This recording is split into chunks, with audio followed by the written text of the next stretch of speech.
University of Iowa President Harold and Provost Fuentes sent an email to all University of Iowa faculty, staff, and current students. And I'm paraphrasing the email, but it basically said that we are closely monitoring the COVID-19 situation, getting guidance from state and federal agencies. But our focus as an institution is to return to campus in the fall with face-to-face instruction. And that plan for reopening in the fall and that focus has really been reaffirmed time and again by our campus leadership since that email came out in mid-April. Certainly, in thinking about reopening in the fall, safety is our number one priority. Safety for students, safety for faculty and staff, safety for patients and frontline healthcare workers in the University of Iowa hospitals and clinics. And to that end, a number of task force and committees are formed. They've been meeting daily, and they've been talking about how we can safely reopen campus in the fall. And in many ways, the University of Iowa, I think, is uniquely equipped to handle the challenge that's ahead.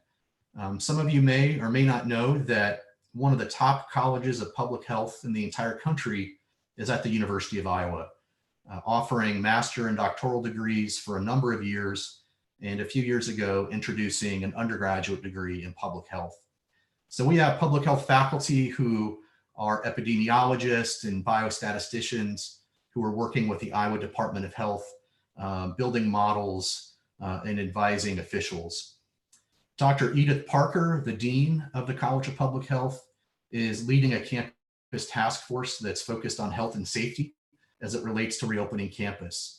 So that task force and Dean Parker are looking at procedures potentially related to social distancing in classrooms, in housing and dining. What will be the PPE practices and requirements that might need to be in place and for whom? They're looking at testing. They're looking at how we can protect vulnerable populations on campus and in the hospitals and clinics. And of course, they're looking at compliance with local, state, and public health departments. So in looking at that, the fall term is just about 3.5 months away. We know, we've talked to many of you, there's a lot of questions and concerns about what campus will look like for your students when they arrive in the fall. And at this time, we don't have specific answers to all those questions, but I do know that we have well-qualified people who are working very diligently to make sure that we can safely reopen in August. And I'm confident that those questions that we don't have answers to now will be answered throughout the summer and prior to your students' arrival in Iowa City. Like I said, our plan, our intent, our goal is to reopen campus in August and return to face-to-face instruction. And like many campuses, we're planning for every possible scenario. And in the event that our campus does not reopen in the fall and courses are taught online only, your student will have a few options. One is to proceed with online coursework. Another is to request a deferral for a future term. And we're currently working out policies right now related to scholarships and financial aid in a deferral situation if courses are online only. Or a third option is to request a refund of your $250 acceptance fee. Certainly, we hope that these are options that we never have to present to your students, and we will be here face-to-face open in the fall. But if we're not, I think you should know there'll be some pretty clear pathways and guidance for your students if we have to make that choice. A few updates from an admission standpoint. You know, your students started their college search, they've been admitted, and now we're kind of nearing the end of kind of official admission business, but there are a few questions we've been getting that I'd like to address from an admission standpoint. The first is we're getting a lot of questions from students saying, my school district is moving to pass no pass or pass no grade for the spring term. How will this impact my scholarships or admission? And the answer is we're going to be collecting final high school transcripts. We're going to be expecting to see a variety of things for this final term across the country and indeed around the world as it relates to high school transcripts. And in every case, we want to give students the benefit of the doubt. So a final transcript that's coming in with no letter grades for the spring, with a bunch of P's for pass, will be just fine. No adverse impact on scholarships, no adverse impact on admission.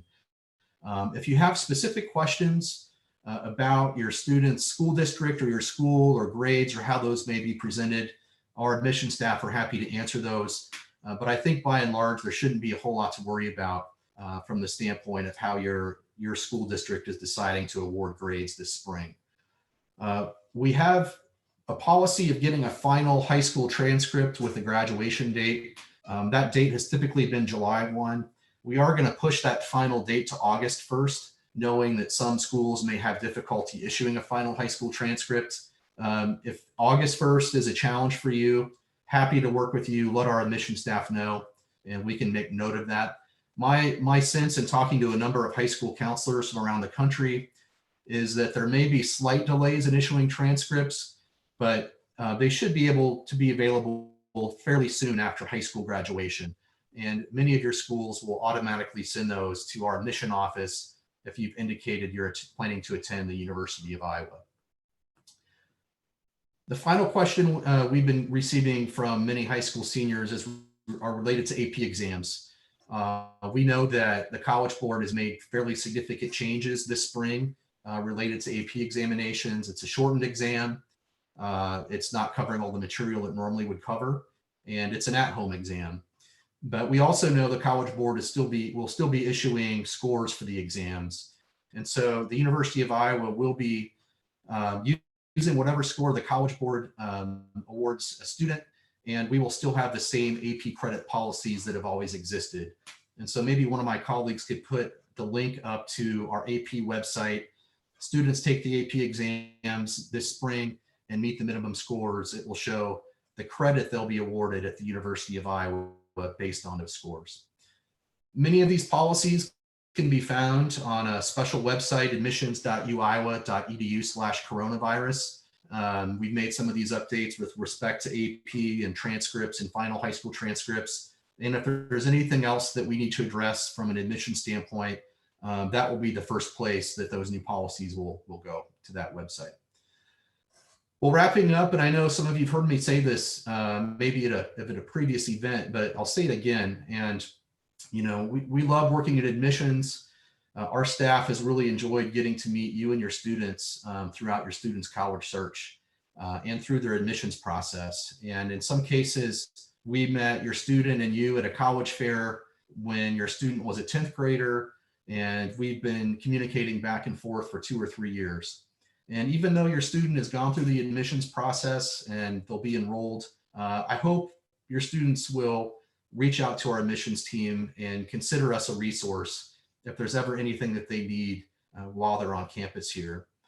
But I think one of the purposes of tonight's program is to really introduce you and your students to others on campus who are really charged with helping your student make a successful transition to the University of Iowa. So this list is long. It's individuals from Orientation Services, the Academic Advising Center, advisors in our academic colleges, the Pomerantz Career Center, support staff in academic support and retention, University Housing and Dining, Student Life, Center for Diversity Enrichment. The list will go on and on and on. And indeed, you'll become more familiar with all of the great resources here to support your student as we go along here. But tonight, I'm very pleased to be joined by Tina Arthur from Orientation Services and Maureen Schaefer from our Academic Advising Center. Both Tina and Maureen will give you a sense of what you and your student can expect over the coming weeks and months. So thank you again for joining us. Thanks for your time this evening. And we look forward to seeing you all in Iowa City in the fall. Thank you.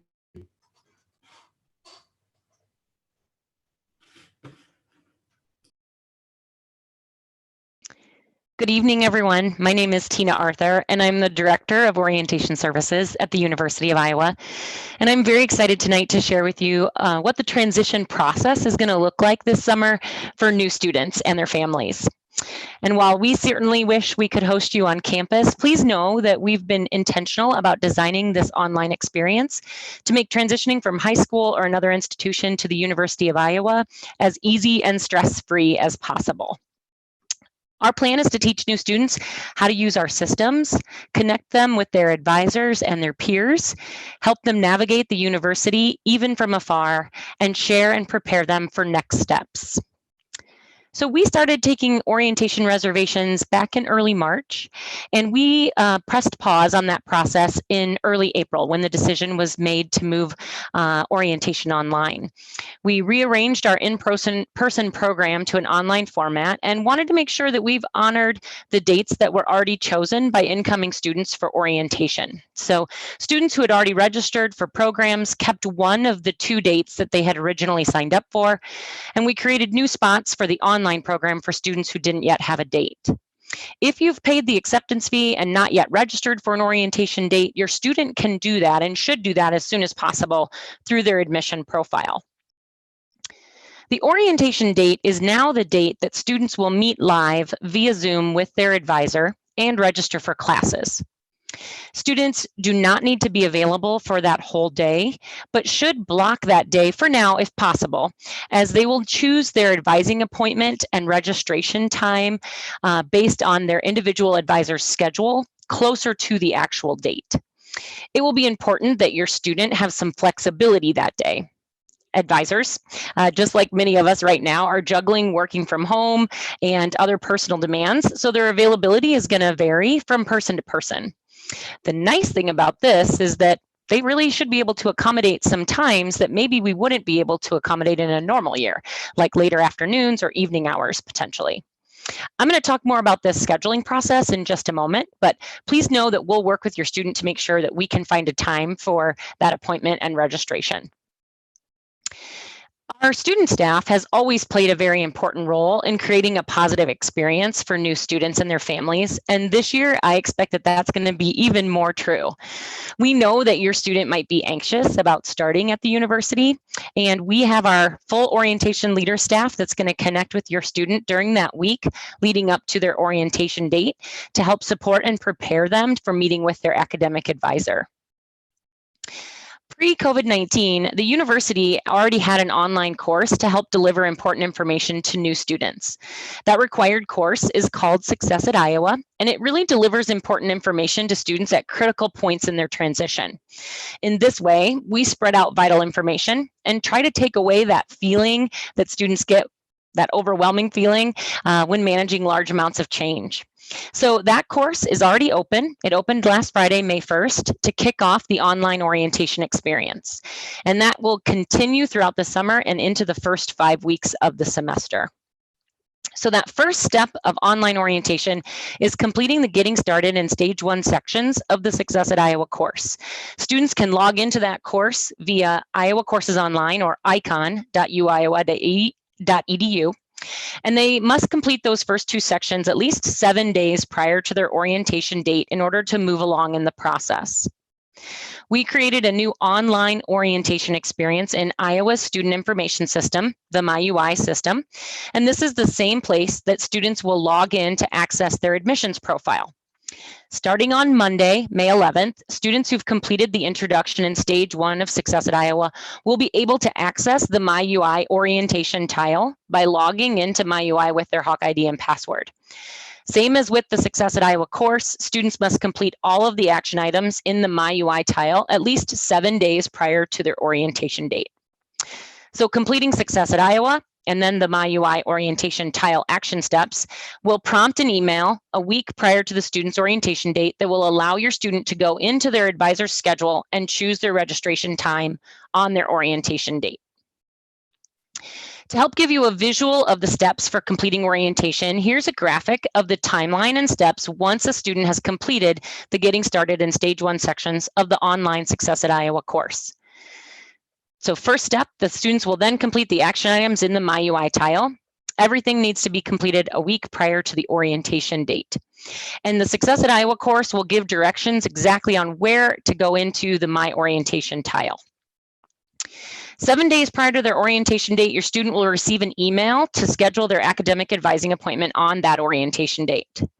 If there's one thing that you as parents can do and help us out with, it would be to remind your student that checking their University of Iowa email account probably daily is a really important thing that they should start practicing. Their orientation leader is going to outreach to them and help them prepare for the appointment and assist them by answering any questions and teaching them about various parts of the university. I would again say this is a place where we could sure use your help. Encourage your student to respond to their orientation leader and to hop on the various opportunities that they're going to present to your student for connecting with them. Our orientation leaders applied for this position back in the fall, and they've been training since January. They are very excited to meet your kids, and they're going to have drop-in virtual office hours to answer questions and get to know your students. So encourage them to take part in that. Advisors will review a student's information and potentially share additional information to help them prepare for the advising conversation. So again, that's going to be an email, and so your students should practice checking their email on the daily. On their orientation date, students will meet with their advisor and register. That's the only time that they really have to be live for orientation. Everything else can be done virtually without necessarily being in a synchronous environment where they have to be online and connected. OLs, the orientation leaders are going to outreach again after registration to connect with your students and make sure they're feeling comfortable with everything about the experience. So hopefully this gives you kind of a nice overview of the advising and registration process. This is a process that you should encourage your student to complete individually. And if possible, the advising appointment should be done as a one-on-one experience between the student and the advisor. The other part of orientation that we know is critical for students to transition is learning about resources, opportunities at the university, and connecting with other new students. Your student can do this by signing up to attend the virtual webinars and student panels, the Hawkeye Hangouts that we're going to be offering, and following us on social media for opportunities to meet with your orientation leaders or watching any pre-recorded sessions that we'll host on our website. As Kirk mentioned, we've got a lot of campus partners that are excited to share with you various resources and opportunities. And just to name a few that we're planning on having sessions with: housing and dining, counseling services, our offices that focus on getting involved and service, recreation services, parking and transportation, billing and financial aid, student employment and career services, academic resources and support. And that's just to name a few. We're even going to have student panels, so opportunities to jump on and really just ask questions and learn a little bit more about the orientation leaders' experiences. And we have our virtual Facts and Folklore tour of campus for students and families to learn all about the special places and cool history of different buildings and areas on campus. So we'll connect you to all of those things via our website, newstudents.uiowa.edu.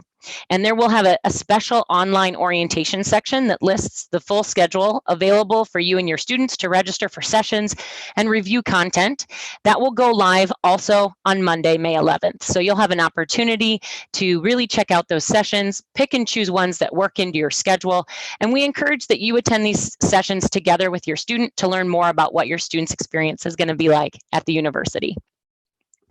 The MyUI tile and our student leaders will walk students through orientation step by step, so your student knows exactly what to expect. Please encourage them to ask questions throughout the experience. The orientation services staff, and especially our orientation student leaders, are here to help with welcoming you to the university, to Iowa City, and just in general feeling excited about being a Hawkeye. Finally, tonight, I just want to share a little bit about what we're planning for August. So in 2020, we'll have our 10th anniversary of our week-long On Iowa Welcome Week program, which has included events like Kickoff at Kinnick, where we teach traditions like the wave, to Convocation, which is the official opening of the academic year. We recognize things might look a little different this year, but we are committed to providing the new students with a memorable experience and a fun and informative week as they transition to the University of Iowa in August. While we aren't exactly sure just right now what the week is going to look like as we wait for guidance from national, state, and local levels around social distancing and events on campus, please know that we are excited to celebrate the beginning of your students' college experience as a Hawkeye. I'm going to turn it over to Maureen in the Academic Advising Center to share a little bit more about what you can expect in that advising and registration process with the advisors. Thanks, Tina. Hello, everyone. I'm glad to be with you tonight. My name is Maureen Schaefer. I'm a Senior Associate Director at the Academic Advising Center. I also happen to be a fellow parent of a 2020 high school graduate who will be attending the University of Iowa this fall. I want to make sure that you all know that advising units from around campus have been working closely with the staff in orientation and admissions to ensure a smooth process for your students to begin their advising relationship and enroll in their fall semester classes. Academic advising for first-year students really does depend on your student's major and how they're entering the university. Students who are directly admitted into our colleges of business, engineering, nursing, pharmacy, and public health will be advised by professional academic advisors in their college. Advisors or other students who are in majors in the College of Liberal Arts and Sciences and the College of Education, along with open majors and students who are in pre-majors, will be advised by advisors at the Academic Advising Center.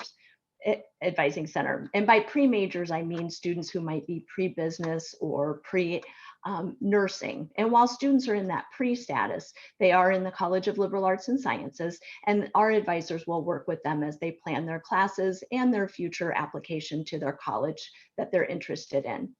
The staff at the Academic Advising Center includes 38 professional advisors, and your student will be assigned to an advisor in our office based on the student's major and then the advisor's area of expertise. The orientation tile in MyUI that Tina mentioned really has been carefully planned to help walk your student through the various steps they need to prepare for their fall schedule and their advising appointment. A really important part of this process is when students report any college credit that they have through dual enrollment and AP. In order for advisors to give your students the best advice possible, they really need to see all of the credit that your student has coming in. We do realize that AP scores may not be available at the time that your student is meeting with their advisor, but knowing that your student took the AP exam is still helpful. Students through that orientation tile, they'll also learn about placement exams for math, chemistry, and world language. And the information on the orientation tile will provide instructions to students for students to know which exams they need to take.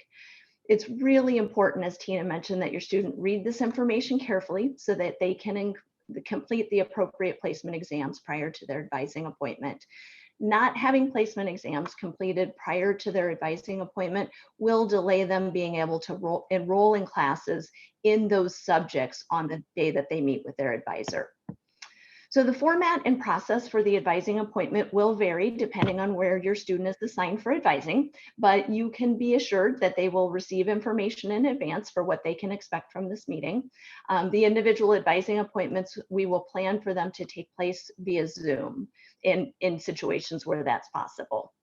In some of the colleges, the curriculum for the first semester is somewhat set, whereas the students we're advising at the Academic Advising Center will often have more variety in the choices that they have for their fall schedule. So students advised at the Advising Center will have information shared with them from their advisor about a week before their advising appointment. Advisors will look at students' records in advance, and they'll offer some suggestions for how students will prepare for their advising appointment. While students are doing prep work in advance of the advising appointment, they will be looking through class options, but we don't expect that they will have a finalized schedule prior to talking with us. So I don't want any student to think that they need to have it all figured out prior to talking to us. The advising conversation will really allow us to learn more about your student and for us to make other recommendations for their fall schedule. And in most cases, they will be actually doing the registration while they're in that Zoom meeting with their advisor. As Tina mentioned, the orientation leaders will also be a great help to your students as they have follow-up questions. And students and advisors, certainly we would expect to have contact later in the summer if students have lingering questions or if anything changes, such as when those AP scores come in or transcripts from dual enrollment credit rolls in as well. While the format of our orientation is different this year, our advising approach and our goals for your students' first semester schedule really do remain the same that they would be in any other year. It's really important for us to give individual advice to students based on their background and their goals. We're very fortunate that we have a strong culture of advising on our campus, and that ensures that students have the support and guidance that they need through their time at Iowa, not only during orientation, but throughout their experience. Now, you may be wondering about your role as a parent in this orientation experience. Through all of the programming they offer, certainly orientation does a great job of preparing both parents and students for what they can expect. One thing you can help with ahead of time certainly is to help to encourage your students to be sure to complete all those items on their checklist in preparation for their advising appointments. But I do want to let you know that in our correspondence with students, we do strongly recommend that they meet one-on-one with their academic advisor.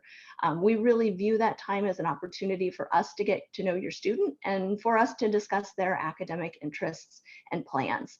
This is the beginning of their academic journey at the University of Iowa, and our goal is to guide them through that experience and really empower them to take charge. We hope that they'll be excited to share their schedule with you and let you know about their plans and what they talked about with their advisor after that appointment.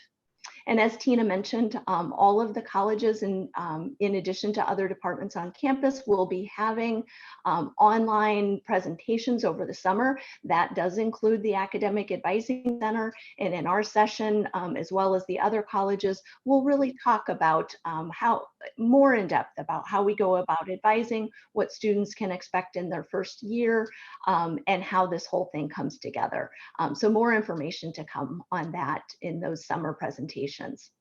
And while I'll just say to close that while the summer is offering us really some new challenges to adjust to, one thing that really remains the same is that our advisors are eager to work with incoming students and support them as they make this exciting transition to being a college student.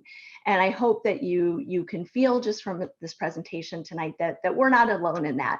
We're part of this big team with admissions and orientation and everybody else on campus. We're working really, really hard to make this a good experience for all of our students. So at this time, I'm going to turn it over. All three of us panelists will be available to answer questions. And Tina, I'll turn it to you to start that process. So actually right now, all I can see is one open question, and it says, are you considering having students who can live at home in Iowa stay home so that students who cannot can have single rooms? And I don't know that I have a good answer for this. I'm wondering if maybe Kirk or someone from housing wants to take a stab at this one.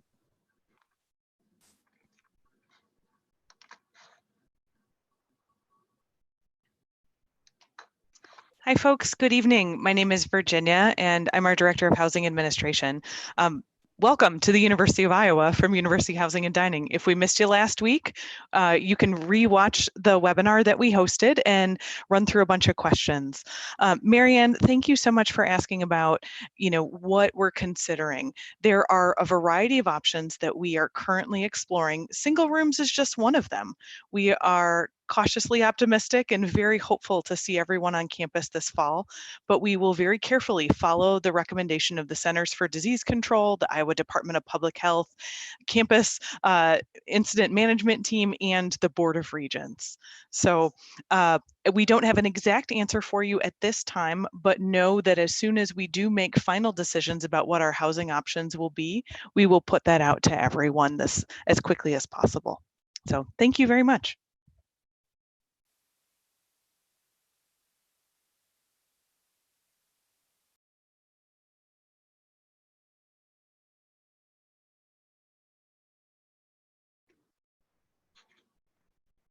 Tina, do you want to answer the one about the length of time for students in Success at Iowa?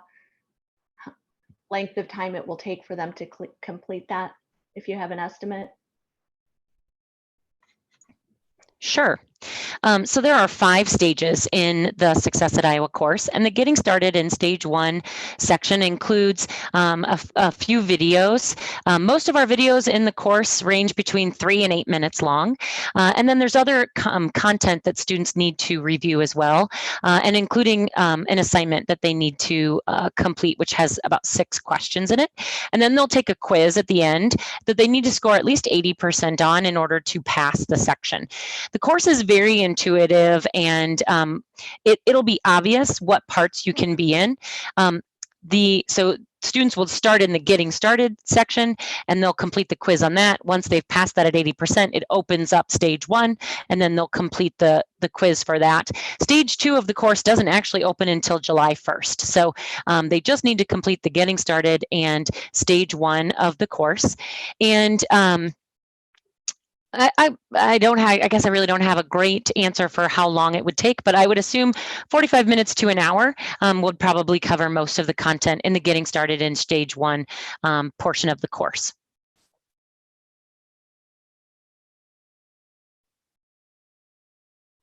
There have been a few questions on the chat about if the university is only able to offer online coursework, will there be some kind of tuition change? I've not heard any conversations about that. There's a lot of discussions, I think, taking place. I talked about all the scenarios that could happen this fall, and so that could be one of those. I will say, when we moved to online instruction this spring, there were some fees returned to our students that were related to on-campus services, and certainly housing and dining did a very transparent formula that prorated the number of days students were contracted for, and then how many days they lived in the residence halls. Certainly, if there's any change to fall tuition, that would be something that we would communicate. Again, our hope is we don't have to pursue that option, but I believe if that does come to that, we will have answers to all these questions at that time. One of the next questions says, will students know by the orientation date whether classes will be taught online or live face-to-face? And that's a great question. My best guess is no. Orientation registration dates start on June 2nd and go through July 9th as of right now. And so definitely those folks in early June, I mean, we would love to have a decision about how we come back to campus and do that safely by that point. But I can't guarantee that we'll know exactly what that looks like. However, I know our advisors will be able to work with students if there are adjustments announced later in the summer for folks who've already registered. And we're anticipating that we'll be in contact with your students, not just with the orientation leaders, but have opportunities to address ongoing information and share updates as they come out over the summer. And so we know that we'll be sharing lots of things throughout the orientation experience. And certainly if things have to adjust, we'll be here to help you walk through that process as well. A couple of advising related questions that I saw in the Q&A. First of all, there was a question about are students being advised by professors or primary role advisors? So for orientation, the vast majority of you can expect that your student is going to be advised at orientation by somebody who's in a primary advising role. We sometimes call that professional advising role, and that certainly doesn't mean mean any less of the faculty members. It just means that that's their main job. During their time at Iowa, that may change in terms of when they're in their major and in their department. But at orientation, most of the folks that your students will be advised by will be advisors who are in primary advising roles. There was also another question about lab science courses and if we are going to recommend that students hold off on those in the fall. As Tina said, we likely are not going to know the status of the fall semester when we're advising at orientation. We do not have plans at this point to steer students away from those classes. And in fact, in some majors, we would really want students to have those in the fall. Our faculty are working very hard to make sure that they can present the curriculum in a way that for students to learn the material. They had a chance to practice that this spring. So advisors will share the current information that we have with students at orientation, but I can tell you, like, as of today, it's not something we're talking about in advising that across the board we're saying put that off. But we will know more at orientation time. And we also really trust our science departments who are working very hard to do what they can to put these things online if they need to.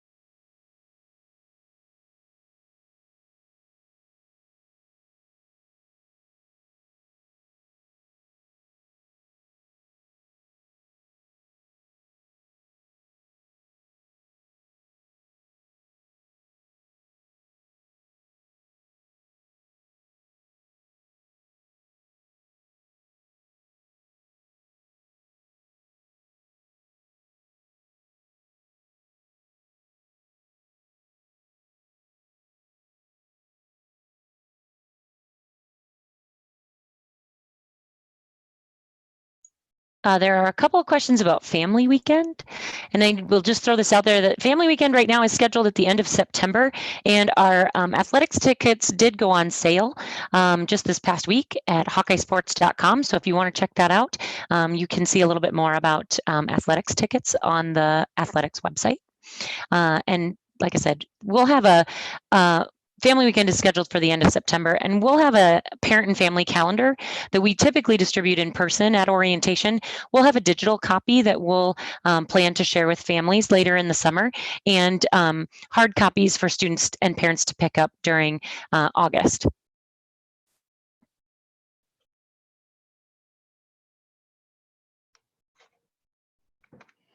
And speaking of athletes, there was a question about advising for student athletes and who they see for registration. So the academic advisors, not only in my office, but other places on campus, work closely with the staff in athletic student services. And so your students will meet with their assigned academic advisor for registration, but then they'll also be talking with the folks in athletic student services as well. So it's a good collaboration, and they'll talk to both, but they'll actually register with us.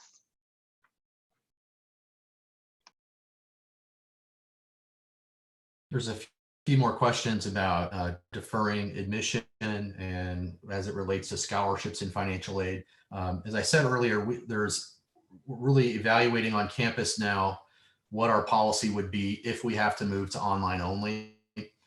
Typically, we would not allow students to defer scholarships to the spring. That's being revisited in the case that we have to be online only. We're also looking at this from a number of angles because there are scholarships awarded by academic colleges and departments. Scholarships that are awarded through endowed funds through the University of Iowa Center for Advancement. Scholarships awarded by admissions through honors. So we're all trying to get on the same page here to have a cohesive policy.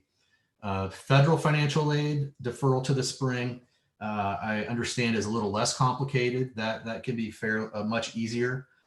If you look at deferring for a full year, that could get more complicated because at that point, a new FAFSA would be required.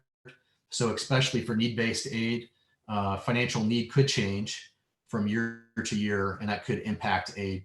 But again, our goal is that we don't have to have here's your options if we're online only. But if we do, all of those policies will be well articulated if and when we have to do that.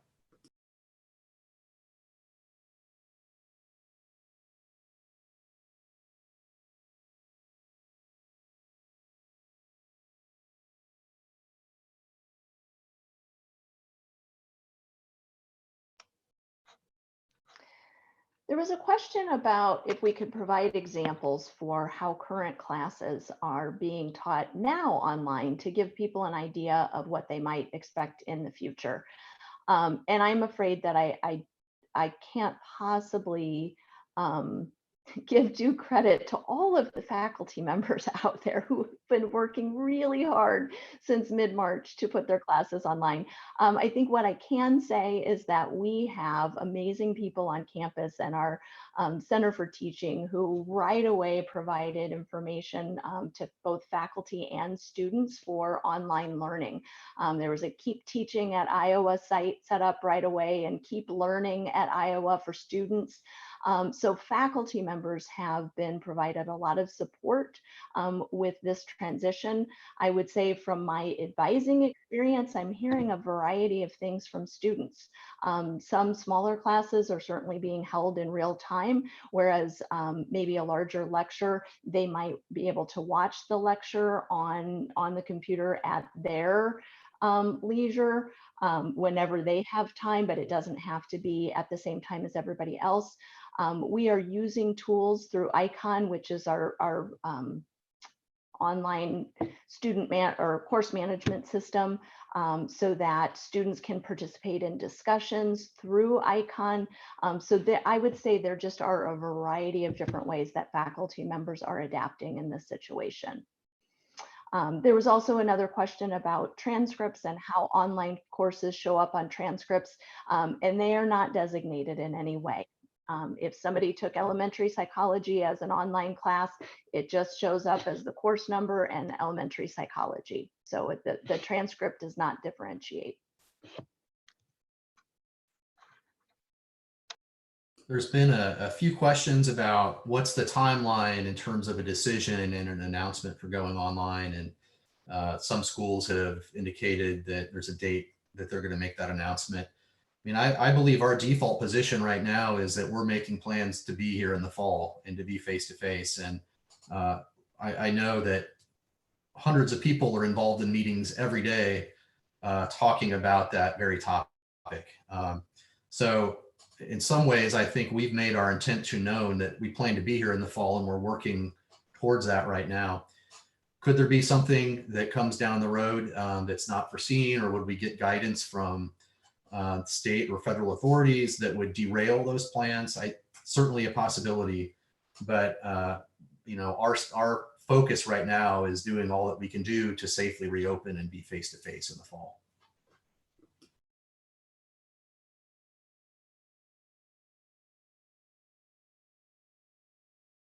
A lot of football ticket questions. Tina, do you want to handle those?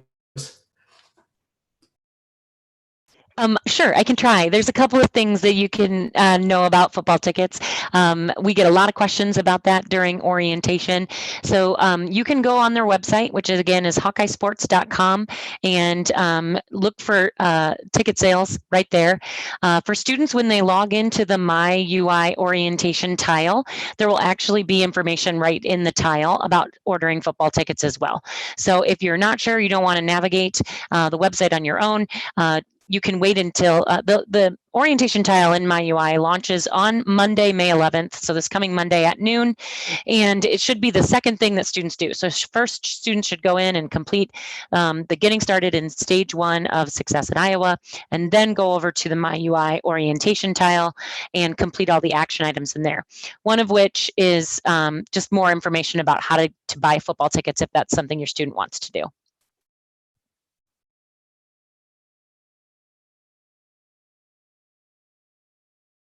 There was a question about classes and the fact that our continuing students have already enrolled in classes, and what we do for our incoming students. Do they just get the leftover classes?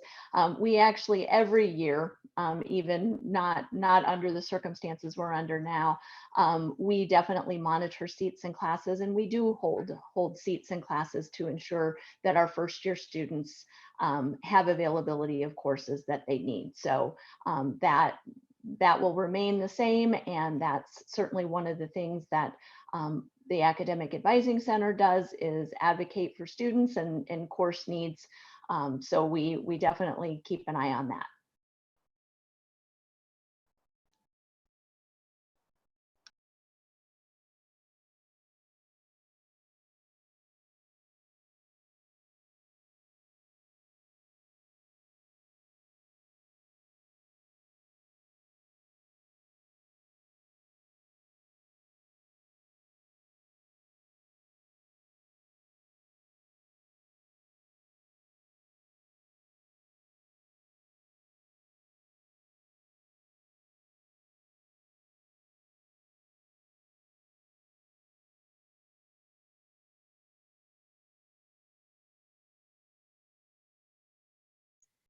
So there's a question about, are we able to change our orientation date that we had originally requested? Students can go into their admission profile where they originally selected the date, and until Monday can look and see if there are dates, if they need to change their date for some reason, they can look and see what other dates are available. Some of our programs are full, and so and after Monday, in order to change your date, you just need to call our office, and we will try to accommodate a move. But as we get closer to orientation starting, which our first date will be June 2nd, some of our programs are full, and you might actually get a later date versus an earlier date if that's what you're looking to do at this point.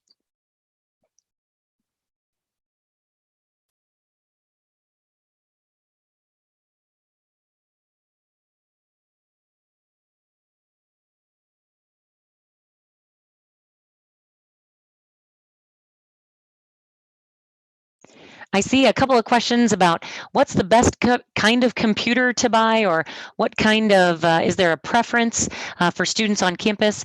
To be honest, we get this question in orientation all the time, and we will have sessions from our Information Technology Services office throughout the summer to help even a deeper dive into what to expect from a tech perspective on campus. But usually what they say is whatever you're comfortable with. So if a student is used to using a Mac, then that would be something that they should maybe continue doing. Or if their preference is a PC, that should be fine too. Occasionally majors might have a preference one over the other, but for the most part, the answer to that question is whatever your student has a preference or is used to using.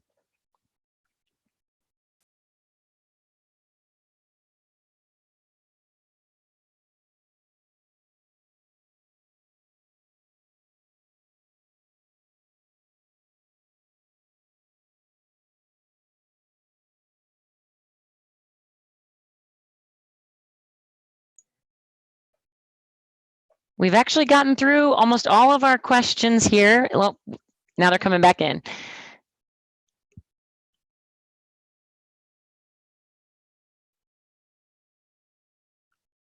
There's a question here about how long do placement tests take? It really depends on the test for students. And so we offer placement tests in math, chemistry, and world language. There are actually two different types of math tests, depending on if your student has had calculus at either in high school or at a previous institution. And so the times on those two math tests really vary. One is about a half hour, the other one's more like 90 minutes. For our chemistry test, that one takes about 90 minutes. And for the world language tests, it really depends on the language. So some of them are online and can be done again, about 25 to 30 minutes. Some of them, however, are proctored exams where you'll actually meet either via Zoom or another way with the department. And so those will really vary. So the ones that are online are Spanish, German, French, and Chinese. And all of the other ones, you can check out our website on Monday, May 11th. It'll have a lot of information updated about who to contact if you're looking for a placement test in a language other than the 4 that I just mentioned.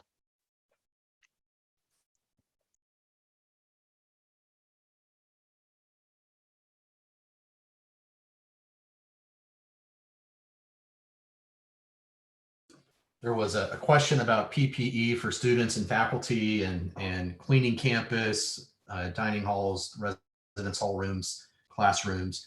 Those are exactly the kinds of things that the Health and Safety Task Force, led by Dean Parker, is looking at right now, laying out all of those protocols and best practices with the guidance that we're given. So, like I said, I suspect that certainly throughout the summer, and indeed by the time students will arrive, we'll have a pretty good understanding of those protocols, and may even have a similar webinar to this one focused on health and safety at campus in the fall.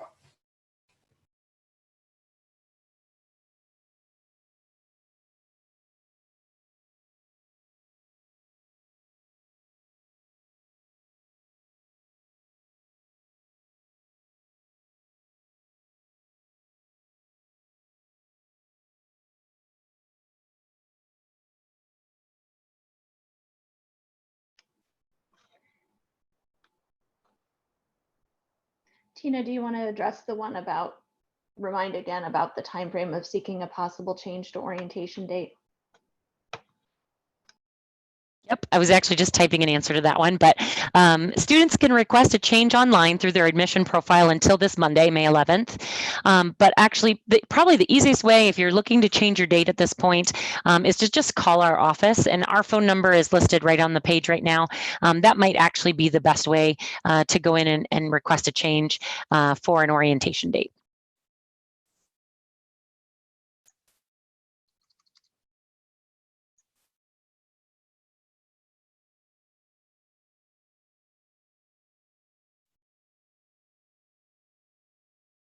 There is a question about demonstrating how students get into the Success at Iowa course. They log into icon.uiowa.edu. You need to make sure you're in the right session, which is fall 2020, and they should be able to click on the link and go right into the course. If you're having problems, you should email the instructor, and it should have that information right there in the course. I'm trying to remember the email off the top of my head. I don't want to mess it up, so I'm not going to say what I think it is, but it should have contact information if you're having any tech problems right there in the course. Or if you can't find the right email, again, just call our office and we'll be happy to walk you through exactly how to get into the course.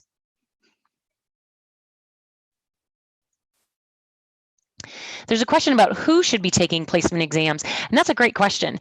When your student goes into the MyUI tile, it'll provide a little bit more direction about placement exams, but essentially, if you are in a major, anything tied to the sciences, engineering, Maureen, I'm going to miss a few, so hop on here in a minute. You should plan on taking both math and chemistry placement exams. If you are already in a language and you want to continue in that language, you should also plan on taking the placement exam in the language that you want to continue in. If you're new to a language, you're going to start a new language, there is no need to take a placement exam for that. If you check out our website, the orientation website, which again is newstudents.uiowa.edu, there is a section on placement exams under the orientation tab, and it will give a list of majors that should take math and chemistry placement exams.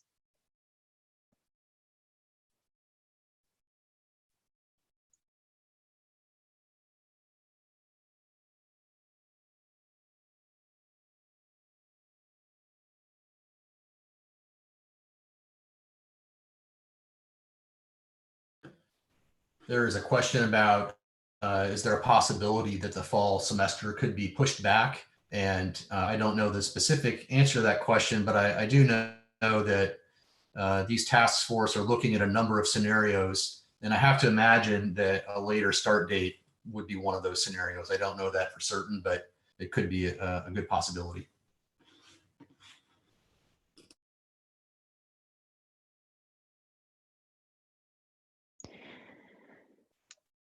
So folks, we're coming up on 7 p.m. And that's 1 hour for the webinar, which is what we had planned. We hope that you found tonight beneficial. We so appreciate you taking time to join us to hear a little bit more about what you can expect from your students' transition to the University of Iowa. And of course, that all of those contact information, the contact numbers up there are there in case you have additional questions, if we can assist in other ways. The Orientation Services staff is very excited to welcome you along with all of our partners at the University of Iowa. And so we look forward to seeing you virtually over the summer and welcoming you to campus, hopefully in August. Thanks so much for joining us.